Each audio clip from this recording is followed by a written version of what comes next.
Kezdjük előről. Mikor kerül kapcsolatba az imperialista kémekkel?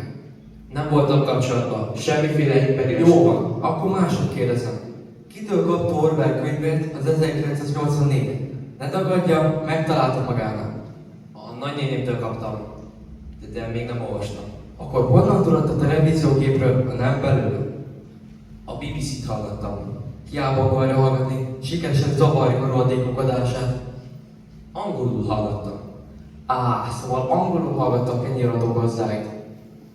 Angol irodalmi adásokat szoktam hallgatni. Mert a magyar irodalom nem elég jó neki? Söpredék, álljon fel, mélytét hallítás. Diktálok.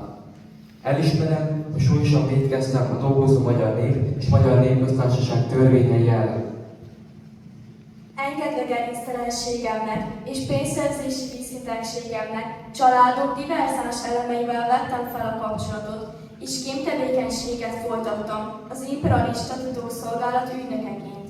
Továbbá fegyver és felkelést szerveztem a népköztársaság megdöntésére. Megbízóimtól a rádión át kaptam az utasításokat. Elismerem, hogy könnyű szívvel árultam el hazámat, mert mérhetetlenül gyűlölöm a magyar népet. Megvan? Írja alá.